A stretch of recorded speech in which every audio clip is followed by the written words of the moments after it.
मित्रों, बात उस समय की है जब वीर अभिमन्यु का पतन हुआ था। क्योंकि युधिष्ठिर ने ही चक्रव्यूह में उसे भेजा था, तो उनको शोक संतप्त होना ही था।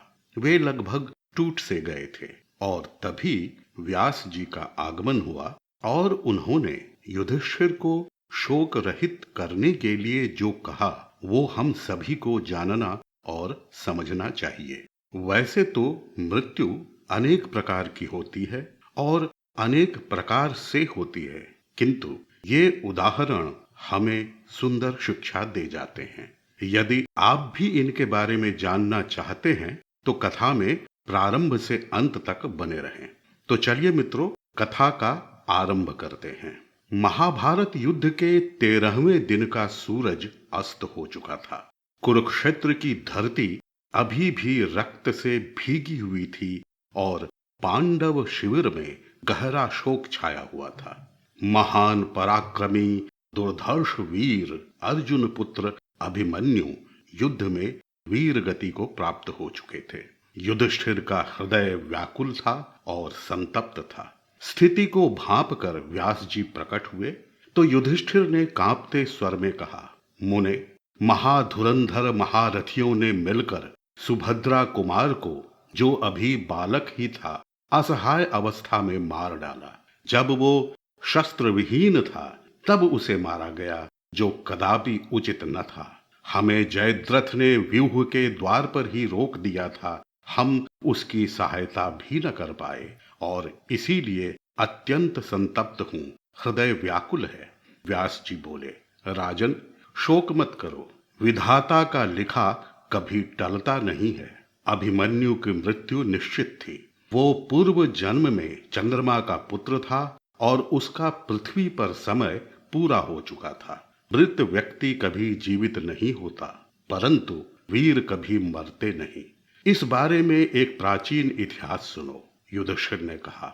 जी मुनिवर। व्यास जी बोले, पुरातन काल में राजा अकंपन का पुत्र हरि इंद्र के समान पराक्रमी था, परंतु उसे भी अनेक शत्रुओं ने मिलकर मार डाला था।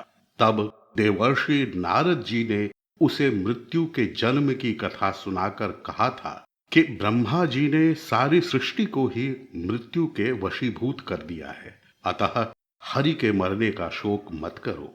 व्यास जी ने आगे कहा, इस प्रकार राजा अकंपन का शोक दूर हुआ था। एक दूसरा इतिहास सुनो, जिससे तुम्हारा शोक दूर होगा। राजा शैब्य के पुत्र सृंजय ने पुत्र प्राप्ति के लिए समस्त प्रकार के दान आदि देकर ब्राह्मणों की आराधना की, तो ब्राह्मणों ने नारद जी से कहा, देवर्षि, आप सृंजय को अभीष्ट पुत्र प्रदान कीजिए।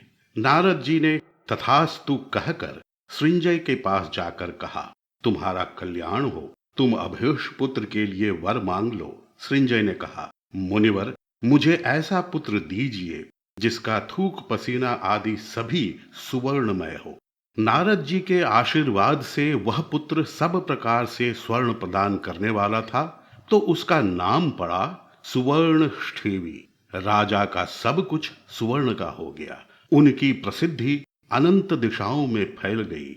उनके इस वैभव को जानकर कुछ लुटेरों ने बलपूर्वक उसके पुत्र का अपहरण कर लिया, किंतु योग्य उपायों को न जानने वाले उन लुटेरों ने उसका वध कर दिया और उसके शरीर के छोटे छोटे टुकड़े कर दिए ताकि स्वर्ण मिल जाए, किंतु न मिल सका। सृंजय को बड़ा संताप हुआ। तब नारद जी ने कहा, मरा मनुष्य जीवित नहीं हो सकता, अतः इसका शोक मत करो। उसके बाद नारद जी ने राजा मरुत से लेकर भगवान श्री राम और परशुराम जी जैसे 16 चरित्रों को बताकर कहा, इन सभी ने अच्छे कर्म किए, यज्ञादि किए, इनका भाग्य भी प्रबल था, किंतु सभी मर गए, क्योंकि मृत्यु सभी को आनी है। सृंजय ने प्रणाम करके कहा, मेरा शोक दूर हो गया मुनिवर, बताइए मेरे लिए क्या आज्ञा है। नारद जी ने कहा, अब तुम्हारा शोक दूर हो गया है तो कोई एक वर मांग लो। सृंजय ने कहा, बस आप मुझ पर प्रसन्न रहें, इससे अधिक मुझे कुछ नहीं चाहिए। यह सुनकर नारद जी ने प्रसन्न होकर कहा, राजन, लुटेरों ने तुम्हारे पुत्र को प्रोक्षित पशु की भांति व्यर्थ ही मार डाला है। उस पुत्र को कष्टप्रद नरक से मुक्ति देकर पुनः तुम्हें दे रहा हूं।